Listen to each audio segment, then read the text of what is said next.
ஒருவிலை பிறந்து தினம் புகழிலே கிடந்து சங்க திருப்பிலே இருந்து வைகை ஏற்றிலே தவழ்ந்த பேதை நெருப்பிலே நின்று கற்றோர் நினைவிலே நடந்தோர் என மறுப்பிலை பயின்ற பாவை மறுப்பிலை வளர்கின்றார். எல்லாருக்கும் வணக்கம். முதல்ல என்னோட அப்பாலஜி. ஒரு 10 நிமிஷம் என்னால் லேட் ஆகிடுச்சு. நேற்று ஷூட் முடிச்சு வர ஒரு அதிகாலை ஆகிடுச்சு.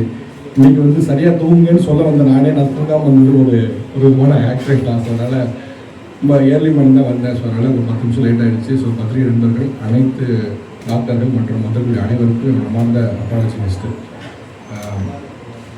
ஃபஸ்ட்டு இதில் எனக்கு கார்த்திகேயன் சார் தான் இன்வைட் பண்ணியிருந்தாங்க இப்படி ஒரு நிகழ்வுக்கு பேசுவது. எனக்கு இந்த நிகழ்வு ரொம்ப இம்பார்ட்டண்ட்டாக பட்டுச்சு. ஏன் ரொம்ப இம்பார்ட்டண்ட்டாக பட்டுச்சு அப்படின்னா, டாக்டர் அரவிந்த் சொன்னாப்புல பேச வேண்டியவங்க பேசலாம் கேட்பாங்க. ஆக்சுவலாக உண்மையிலே பேச வேண்டியவங்க நீங்கள் தான் டாக்டர்.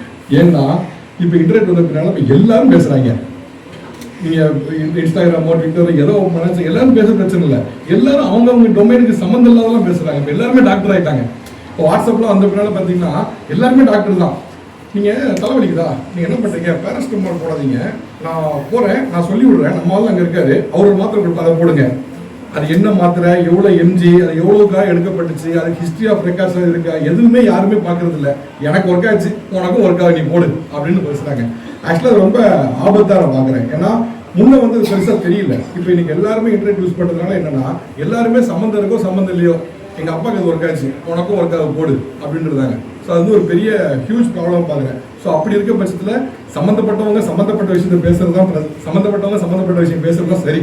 இன்னைக்கு உலகத்திலே பெரிய பிரச்சனைனா சம்மந்தப்படாதவங்க சம்மந்தமே இல்லாத விஷயத்தெல்லாம் பேசிட்டே இருக்கிறது தான் பிரச்சனை. ஸோ அதனால நீங்கள் அதை பேசுறதுனா சரின்னு நினைக்கிறேன். பட் என்னோட பங்கு இதில் என்னவா இருக்கும் அப்படின்னா, இதை 4 பேருக்கு போய் சேர்த்தோம் அப்படின்னா அதோட பெரிய மகிழ்ச்சி எனக்கு எதுவுமே பெருசாக இருக்க நினைக்கிறேன். ஸோ அந்த வகையில் இந்த நிகழ்வில் பேசுறதுல எனக்கு ஒரு கூடுதல் மகிழ்ச்சி. ரொம்ப முக்கியமாக நான் நிறைய மேடைகளில் சொல்கிறது உண்டு. வாழ்க்கையில் ரெண்டு விஷயம் எனக்கு அதில் இன்ட்ரெஸ்டே இல்லை, நான் தெரிஞ்சிக்கவே விரும்பலை, என்னை ஆளை விடுங்கடா சாமி அப்படின்னு சொன்னாலும் 2 விஷயம் உங்கள் வாழ்க்கையில் ஏதோ ஒரு வகையில் டார்ச்சர் பண்ணிகிட்டே இருக்கும். ஒன்று என்னென்னா ஹெல்த்து, இன்னொன்று என்னென்னா வெல்த்து. இந்த 2ம் உங்களுக்கு ஆப்ஷனே இல்லை. உலகத்தில் பிறந்த அனைத்து ஜீவராசிகளும் தெரிஞ்சிக்க வேண்டிய கட்டாயமான விஷயம், ஆப்ஷனே கிடையாது. நீ ஹெல்த்தை பற்றி கவனிக்கலை அப்படின்னா நீங்கள் என்ன சாப்பிட போகிறோம், என்ன செய்ய போகிறோம் எதுவுமே தெரியாது. நம்ம முடிஞ்ச அளவுக்கு உடலில் எவ்வளோ அபியூஸ் பண்ண முடியுமோ அபியூஸ் பண்ணுவோம். நம்ம ஒரு ஆட்டத்தை ஆடுவோம் அந்த உடம்புக்கிட்ட, அது நல்லா எவ்வளோ ஆடினாலும் அது பார்த்துக்கிட்டே இருக்கும். ஆடுறா ராஜான்னு ஒரு 40-45 வயசுக்கு அப்புறம் அது லேசாக ஆட்டம் காண ஆரம்பிக்கும். அப்போ தான் நமக்கு தெரியும், ஓஹோ இவ்வளோ நேரம் நம்ம ஆடினது ஆட்டம் இல்லை, இனிமேல் வரப்போது அதுதான் ஆட்டம்னு நமக்கு தெரிய ஆரம்பிக்கும். ஸோ அதனால் ஹெல்த்துமே கூட யாருக்குமே தெரிய, எனக்கு விருப்பமே இல்லாட்டியும் கூட நீங்கள் என்ன சாப்பிட்றீங்க, நம்ம லைஃப்பில் என்னவாக இருக்க போகுதுன்னு தெரிஞ்சிக்க வேண்டிய கட்டாயம் இருக்குது.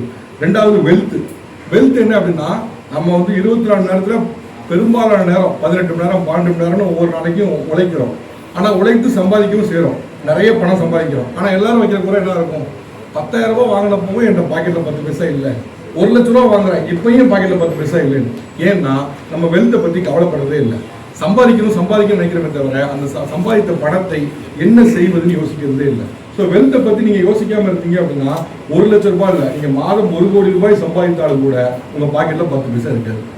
பிகாஸ் ஹெல்த்தும் வெல்த்தும் எனக்கு தெரிஞ்சுக்க விருப்பமே இல்லைன்னு உங்களுக்கு ஆப்ஷன்லாம் இல்லை பாஸ், தெரிஞ்சுதான் ஆகணும். யாராக இருந்தாலும் சரி, ஹெல்த்து வெல்த்தும் என்ன நடக்குது, நம்ம என்ன சாப்பிட்றோம் அப்படிங்கிறது நம்ம தெரிஞ்சுக்கிறது போல, நம்ம எவ்வளோ சம்பாதிக்கிறோம், அதை எங்கே இன்வெஸ்ட் பண்ண போகிறோம், அது மூலமாக நம்ம எப்படி இரட்டி பண்ண போகிறோம், இன்ஃப்ளேஷனுடைய பணவீக்கத்தை எப்படி சமாளிக்க போகிறோன்னு நீங்கள் தெரிஞ்சிருந்தால் மட்டும்தான் உங்கள் வாழ்க்கையில் நீங்கள் ஓடுறதுக்கு ஒரு அர்த்தம் இருக்கும். இல்லைன்னா வாழ்க்கை முழுக்க ஏதோ ஒரு கம்பெனி எக்ஸோ ஒய்யோ ஒரு கம்பெனியோ நீங்கள் ஒர்க் பண்ணிகிட்டே இருப்பீங்க. 24 நேரம் இந்த கம்பெனிக்காக ஒர்க் பண்ணிட்டே இருப்பீங்க.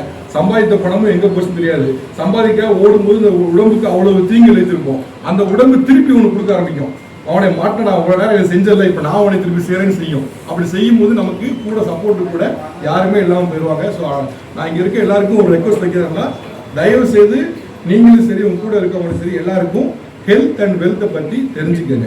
கண்டிப்பாக தெரிஞ்சுக்கிறதுக்கு முனைப்பை காட்டுங்க. இன்னைக்கு என்ன பிரச்சனைனா, அபேண்டன்ட் இன்ஃபர்மேஷனுக்கு தான் பிரச்சனை. எங்கே பார்த்தாலும் இன்ஃபர்மேஷன் இருக்கு, எல்லாரும் தான் இப்போ சொல்லிட்டே இருக்காங்க, அதை சாப்பிடுங்க, அங்கே பேசுங்க, எதை பேசுங்கன்னு சம்மந்தப்படாதவங்க சொல்றாங்க. மருத்துவர்கள் சொல்றது சரி, மருத்துவர்கள் அல்லாதவர்களும் சொல்றாங்க. ஸோ யாரோ ஒரு மருத்துவரை நம்ம ஃபேமிலி டாக்டராக வச்சுக்கணும். முன்னாடி ஒரு கான்செப்ட் இருந்துச்சு, ஃபேமிலி டாக்டர் அப்படின்னு ஒரு கான்செப்ட் இருந்துச்சு. இப்போ பெருசாக அது இருக்க மாதிரி தெரியல. எல்லாரும் பக்கத்தில் இருக்கவங்க கேட்கறது, ஆன்லைனில் சொல்கிறத கேட்குறது, சாட் ஜிபிடி சொல்கிறத கேட்குது அப்படின்னு சொல்லி அவங்க கேட்க ஆரம்பிச்சிட்டாங்க. ஸோ ஃபேமிலி டாக்டராக ஒரு டாக்டரை வச்சுக்கோங்க, அவங்ககிட்ட நீங்கள் கன்சல்ட் பண்ணுங்க. ஸோ அவங்களுக்கு தான் உங்கள் ஃபேமிலி ஹிஸ்ட்ரி தெரியும், நீங்கள் யார் என்ன விஷயம் தெரியும். ஸோ அதனால் ஒரு ஃபேமிலி டாக்டரை வச்சு அவங்க மூலமாக அவங்க ஹெல்த்தை மானிட்டர் பண்ணுங்க. வெல்த்துக்கு ஒரு வெல்த் எக்ஸ்பர்ட் வச்சு மானிட்டர் பண்ணுங்க. இது நான் முக்கியமாக சொல்ல நினச்ச ஒரு விஷயம். இன்னொன்று என்ன அப்படின்னா, எனக்கு இங்கே ஸ்ட்ரோக்னால சர்வைவராக வந்த 2-3 பேர் வந்து பேசின பார்ப்போம். முன்னெல்லாம் பார்த்தீங்க அப்படின்னா ஸ்ட்ரோக் அப்படின்னா ஸ்ட்ரோக் வந்துருச்சு, 4வது தெருவில் இருக்க 5வது வீட்டில் இருக்கவங்களுக்கு ஸ்ட்ரோக் வந்துருச்சு, அந்த 10வது தெருவில் இருக்கவங்களுக்கு ஸ்ட்ரோக் வந்துருச்சு அப்படின்னு சொன்னால் நம்ம மைண்டில் ஃபஸ்ட்டு யார் இமேஜ் வரும்னா ஒரு வயசான தாத்தா இல்லை ஒரு வயசான அம்மா, அவங்க இமேஜ் தான் ஃபஸ்ட் நமக்கு வரும். ஸ்ட்ரோக் வந்துருச்சு அப்படின்னாலே கொஞ்சம் கை மேலே போன ஒருத்தங்க அப்படி தான் கணக்கு வரும். ஆனால் இன்னைக்கு பார்த்தீங்க அப்படின்னா யங் ஸ்டேஜில் இருக்கவங்களுக்குலாம் ஸ்ட்ரோக் வருது இல்லையா? எனக்கு ஆச்சரியமா இருந்தது, எனக்கு ரொம்ப ஆச்சரியமா இருந்தது. ஒரு 40 வயதுல இருக்கவங்களுக்கு ஸ்ட்ரோக் வருதுன்றது வந்து ஒரு 10-20 வருஷத்துக்கு மேலே சொன்னால் நம்பிப்பானு தெரியல. அதே விட 40 வயசு 30 வயசுல இருக்க ஸ்ட்ரோக் வரும்னு நான் இப்போ சமீபத்தில் இங்கே வரதுக்கு மேலே பேசுறதுக்காக சும்மா தேடிட்டு இருந்தேன். அப்போ நம்ம இன்டர்நெட் தான், நம்ம என்ன தேடினாலும் அவனே எடுத்து கொடுத்துருவானே, நீ என்ன தேடுறது தான் இருக்கு வச்சுக்கேன்னு. அப்படி பார்க்கும்போது ஒரு ரிசல்ட்டை கொடுக்குறான். என்ன கொடுக்குறான்னா 36 வயதுல இருக்க ஒருத்தருக்கு ஸ்ட்ரோக் வந்துருக்கு. எனக்கு உண்மையிலே ஷாக்காக இருந்தது. அதுலேயும் அவன் போடுறான் கீழே, இவர் வந்து ட்ரிங்க் பண்ணதில்லை, ஸ்மோக் பண்ணதில்லை, எதுவுமே பண்ணதில்லை. ஆனால் அவன் தொடர்ச்சி அவன் பண்ணியிருக்கான் நைட் ஷிஃப்ட். அவன் வேலைக்கு போனது வந்து நைட் ஷிஃப்ட். அவன் வந்து சூரியனே பார்த்ததில்லை. டாக்டர் பேசும்போது நான் சூரியனே பார்த்ததில்லை, நான் பெரும்பாலும் என்ன பண்ணுவேன், நைட் ஷிஃப்ட் போவேன், அப்படியே வீட்டுக்கு வந்து தூங்கிடுவேன், சாயங்காலம் எழுந்திருப்பேன், அப்படியே ஷட்டிலுக்காக எதாவது நடப்பேன், போயிட்டு அப்படியே வேலைக்கு போயிடுவேன். இதுதான் வந்து ஒரு 10-15 வருஷமா வச்சிருந்துருக்கான். 38 வயதுல அவனுக்கு வந்து ஸ்ட்ரோக் வந்துருக்கு. டாக்டர் எல்லாம் கேட்குறாங்க, ஹிஸ்டரி ஆஃப் ரெக்கார்ட்ஸ்லாம் கேட்குறாங்க, ட்ரிங்க் பண்ணல, ஸ்மோக் பண்ணல, எந்த அபியூஸும் பண்ணல உடம்பு. ஆனால் அவன் பண்ண ஒரே அபியூஸ் நைட்டு முழுக்க இருந்திருக்கான். இது என்ன பிரச்சனை ஆகுதுன்னு கேட்கும்போது அவன் சொல்றான், நான் தூங்கி அவன் கேட்கும்போது நான் நல்லா தூங்கியிருக்கேன், 8 மணி நேரம் தூங்கியிருக்கேன், என்ன பிரச்சனை, 8 மணி நேரம் தான் தூங்க சொல்றீங்க, இப்போ நீங்களே கூட 7 மணி நேரம் குறைச்சிட்டீங்க, நான் 8 மணி நேரம் தூங்குற நல்லா தானே இருக்கேன் அப்படிங்கிறான். அவன் என்ன சொல்றான், சர்க்காரின் ரிதம் சொல்லக்கூடிய சர்க்காரின் ரிதம் மாறிடுச்சு. நைட்டு தூங்குனா உனக்கு என்ன செக்ரெட் ஆகுமோ ஹார்மோனு, என்ன இன்ஃப்ளமேஷன் உன் உடம்பு குறைக்குமோ அதெல்லாமே போயிருச்சு. அதனால உனக்கு உன் உடம்பு ஃபுல்லா ரிப்பேர் ஆகவே இல்லை. நீ பகல்ல முழுக்க தூங்கினாலும் கூட உன் உடம்பு ஃபுல்லா ரிப்பேர் ஆகல. நீ வண்டி ஓட்டு வரீங்க, வண்டியை நிப்பாட்டுறீங்க, அது கொஞ்சம் ரெஸ்ட் எடுக்குது, அப்புறம் கொஞ்சம் சர்வீஸ் விடுறீங்க, வண்டி திருப்பி ரீஸ்டார்ட் ஆகுது, திருப்பி வரும். நம்ம என்ன நினச்சிக்கிறோம்னா நைட்டு முழுக்க முடிச்சுக்கிட்டு காலையில நம்ம வந்து தூங்குறோம், ஸோ உடம்பு ரெஸ்ட் எடுத்துன்னு நினைக்கிறோம். ஆக்சுவலாக நம்ம தூங்குறோம் நினைக்கிறோம், பட் உடம்பு ரெஸ்ட் எடுக்கல. இதுதான் ஆக்சுவலாக கார்த்தின் டாக்டரோட இன்டர்வியூல கூட அவர் சொன்னார். உடம்பு வந்து இன்ஃப்ளமேஷன் ஸ்டேட்ல இருந்துகிட்டே இருக்கும். அந்த இன்ஃப்ளமேஷன் நம்ம தூங்காம இருக்கிறதும் ஸ்மோக்கிங்கும் ட்ரிங்கிங்கும் அதிகரிச்சுட்டே இருக்குது. அதுதான் பெரிய ப்ராப்ளம் அப்படின்னாரு. இதை சொல்வதற்கு அதாவது தூங்க கண்டிப்பா நைட்டு தூங்குங்கன்னு சொல்றதுக்கு எனக்கு ஒருத்தர் கூட தகுதியே கிடையாது. பிகாஸ் ஏன்னா நான் நைட்டு தூங்குற ஆள்லாம் கிடையாது. என் கண்ணை பத்தில எனக்கு தெரியும். ஸோ ஷூட் அது அழகுனால அது தகுதியே கிடையாது. பட் நானும் உங்களை போல முயற்சிட்டு இருக்கேன். அட்லீஸ்ட் ஒரு 11 மணிக்கு தூங்கிட மாட்டோமா, 12 மணிக்கு தூங்கிட மாட்டோமான்னு முயற்சி பண்ணிட்டு இருக்கேன். ஸோ முயற்சி பண்ணிட்டு இருக்க ஒரு ஆளா என்னுடைய வேண்டுகோள் என்னவா இருக்கும் அப்படின்னா, முடிந்த அளவுக்கு நைட்டு தூங்க பாருங்கிறது என்னோட வேண்டுகோளாக இருக்கும். நானும் அதுக்கு முயற்சி பண்ணுறேன், கூடவே சேர்ந்து நீங்களும் முயற்சி பண்ணுங்க. எனக்கு இதில் இன்னொரு இந்த அவேர்னஸ் ப்ரோக்ராம் வந்து எனக்கு இன்னொரு தொடர்பு கூட இருக்குது. என்னன்னா ஸ்ட்ரோக் வந்து இன்னைக்கு பெரிய ப்ராப்ளம் என்னன்னா அவேர்னஸ் இல்லாதது தான். ஒரு ஸ்ட்ரோக் வந்தால் உடனே கொண்டு போனால் நம்ம க்யூர் பண்ணிடலாம், அது பெர்மனண்ட் இல்லாமல் பண்ணிடலாம், பக்கவாதம் வந்து பெர்மனண்ட்டாக இல்லாமல் பண்ணிடலாம் அப்படின்னு சொல்லி டாக்டர்ஸ் தான் சொல்கிறாங்க. எனக்கு வந்து என்னன்னா என்னுடைய நான் மீடியாக்கெலாம் வருவதுக்கு முன்னால் ஐ லாஸ்ட் மை மதர். நான் எங்கள் அம்மாவை இழந்துட்டேன். ஆனால் நான் அப்போ என்ன எதனால் இழந்தேன் அப்படின்னா, எங்கள் அம்மாவுக்கு ஒரு கார்டியக் அரெஸ்ட் வந்துச்சு. எனக்கு அப்போ வந்து உண்மையிலேயே அவேர்னஸ் இல்லை. அவங்களுக்கு கார்டியக் அரெஸ்ட் தான் வந்திருக்கு, ஹார்ட் அட்டாக் தான் வந்திருக்குங்கிறது எனக்கு வந்து தெரியல. நான் வெளில சென்னை கிளம்பிட்டு இருந்தப்போ ஒரு மாதிரி மூச்சு விடணும்னோட சொல்லல, எனக்கு ஒரு மாதிரி தூக்கம் வருது அப்படின்னாங்க. யூஸ்வலாக அவங்களுக்கு அலர்ஜி வரும். ஸோ ஏதோ டேப்லெட் அலர்ஜி ஆகிடுச்சு போல நினச்சி நான் சரிம்மா ரெஸ்ட் எடுங்கன்னு சொல்லிட்டு நான் ஆம்புலன்ஸுக்கு கூட போயிட்டேன். ஆம்புலன்ஸ் வரது கொஞ்சம் டைம் ஆகிடுச்சு. ஆம்புலன்ஸ் வரல, அப்போ ஒரு கார் ரெண்ட் பண்ணி அதில் கூப்பிட்டு போனோம். ஹாஸ்பிட்டல் கூப்பிட்டு போனப்போ அவங்க சொன்னாங்க, இந்த மாதிரி கொஞ்சம் முன்னால் கூப்பிட்டு வந்திருந்தா காப்பாற்றிருக்கலாம், அவங்களுக்கு வந்து கார்டியக் அரெஸ்ட் வந்துச்சு. எனக்கு உண்மையிலே அப்போ தெரியல எங்கள் அம்மா கார்டியக் அரெஸ்ட் தான் வந்துச்சுன்னு. நான் அலர்ஜி வர மாதிரி அலர்ஜி வந்துருச்சுன்னு நினச்சேன். ஏன்னா அம்மா கடைசி சொன்னாங்கன்னா தூக்கம் வருதுன்னு சொன்னாங்க. அவங்க நெஞ்சை பிடிக்கவோ இல்லை மூச்சு விட முடியல, எதையுமே சொல்லலை. எனக்கு தெரியவே இல்லை அது கார்டியக் அரெஸ்ட். அப்போ நானும் எங்கள் அம்மா மட்டும் தான் இருந்தனால எனக்கு பக்கத்தில் இருக்கவங்களுக்கு யாரும் சென்ஸ் பண்ண முடியல அது கார்டியக் அரெஸ்ட்னு. அப்புறம் லேட்டர் பார்த்து தான் நிறைய டாக்டர்ஸ் மீடியாவுக்குலாம் வந்த பிறகு நிறைய டாக்டர்ஸோடைய ஃப்ரெண்ட்ஸ்லாம் கிடைக்கப்போ அவங்களாம் பேசும்போது அவங்க சொன்னாங்க, அம்மாவுக்கு என்ன வயசு இருக்கும் என்னன்னு கேட்டப்போ ஹிஸ்ட்ரி ஆஃப் ரெக்கார்ட் சொன்னாங்க 48 வயசு இருக்கும், அவங்களுக்கு சுகர் எத்தனை வருஷமாக இருக்குன்னு. 25 இயர்ஸாக இருக்குன்னு நினைக்கிறேன். அதுதான் காரணம். சுகர் இருக்கவங்களுக்கு வந்து கார்டியாக் அரெஸ்ட் இருந்தால் பெயினே தெரியாது, அவங்களுக்கு வந்து டிஸ்கம்ஃபர்ட் இருக்குன்னு சொல்ல தெரியாது. அதனால தான் அவங்க அம்மாவால் சொல்ல முடியல ஹார்ட் அட்டாக் இருக்குன்னு. நெஞ்சு வலிக்குன்னு படத்தில் வர மாதிரி யாரும் நெஞ்செல்லாம் பிடிக்க மாட்டாங்க. எனக்கு அப்போ தான் தெரியும், படத்தில் வர மாதிரி நெஞ்செல்லாம் பிடிக்க மாட்டாங்க போல, அப்படியே வந்துச்சுன்னா அவங்களால பேச முடியாதுங்கிறது எனக்கு அப்போ தான் தெரிய ஆரம்பிச்சது. எனக்கு அப்போ தான் டாக்டர் கார்த்திகேயன் கூப்பிட்டப்போ I am the right person தோணுச்சு. ஏன்னா இதை சொல்கிறதுக்கு இது நிறைய பேருக்கு போகணும். மேபி என்னைய மாதிரி யாரும் ஒருத்தர் வந்து ஹார்ட் அட்டாக்கோ அல்லது வந்து ஸ்ட்ரோக் கொடுத்தோ அவேர்னஸ் இல்லாமல் இறந்துடக்கூடாது. சம்டைம்ஸ் வந்து நம்ம எங்கேயோ ரிமோட்டில் இருப்போம், காட்டுக்குள்ளே எங்கேயோ இருப்போம், அப்போ நடக்கிறதுங்கிறது வேறு, அது வேறு. பட் தமிழ்நாடு மாதிரி ஒரு ஸ்டேட்டில் இவ்வளோ ஹாஸ்பிட்டல்ஸ் இவ்வளோ டாக்டர்ஸ் இருக்கக்கூடிய ஒரு ஸ்டேட்டில் அவேர்னஸ் இல்லாமல் ஒரு உயிர் போகக்கூடாது. So I feel heart attack வந்து எனக்கு அப்போ அவேர்னஸ் இல்லாதனால நான் என்னோட அம்மாவை இழந்துட்டேன்.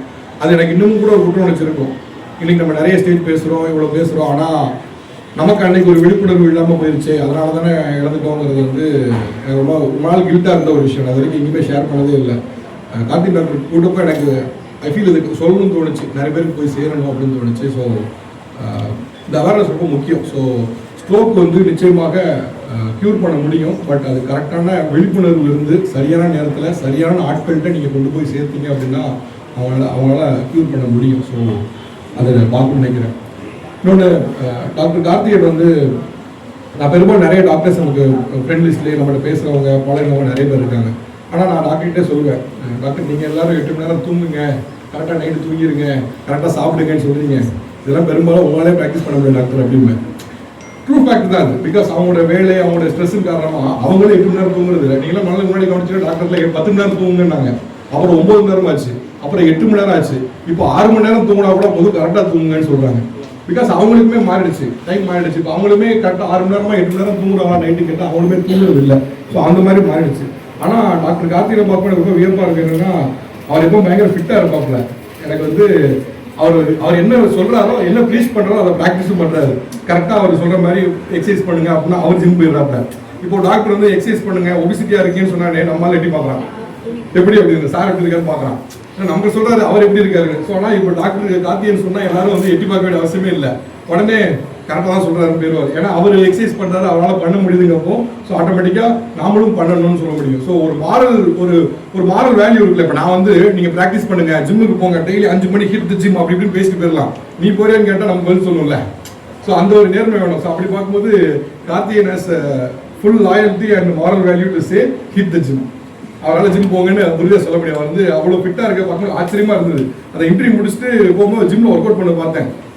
இன்னும் அது பயங்கரமாக பண்ணுறேன், சரத்குமார் மாதிரி பயங்கரமாக வெயிட்டில் அடிச்சு நவுத்துறாப்புல. நான் பார்த்துட்டு சரி இதுக்கு மேலே இருந்தால் நமக்கு சரி வராது, சரி சார் நன்றி தேங்க்யூன்னு சொல்லி கிளம்பிட்டேன். So is so fit. அவர் வந்து ஒரு மென்டலாக மட்டும் இல்லாமல் ஃபிசிக்கலாகவும் ஃபிட்டாக இருக்கணுங்கிறது வந்து அவரோட பேஷண்ட்டுக்கு அவரோட இன்ஸ்பிரேஷன். நீங்கள் ஒரு எக்ஸாம்பிள் நீங்கள் சொல்லும்போது சும்மா என்ன சொல்லிட்டு போகலாம், பட் ஆனால் நீங்களும் அது இருந்தால் தான் இன்னொன்று எடுத்துக்க முடியும். ஸோ அவர் என்ன ப்ரீச் பண்ணுறதோ அவரை ப்ராக்டிஸும் பண்ணுறதுல பெரிய ஹாப்பினஸ். அண்ட் நிறைய ஒரு விஷயம் சொல்லி நிறைய பண்ண வைக்கிறேன். Thiru Senthil sir and Senthil sir பார்க்கும்போது எனக்கு இன்னமும் பழைய நினைவுகள் இருக்குது. அவர் குவாலிட்டி பார்த்தேன். இங்கே வந்திருந்தவங்களுடைய அனைத்துடைய பேரையும் அவங்களுக்கு கூட வந்திருந்தோட சொல்லி எழுதி வாங்கி எல்லார் பேரையும் சொல்லணும்னு நினச்சி அவர் வந்து சொன்னார்.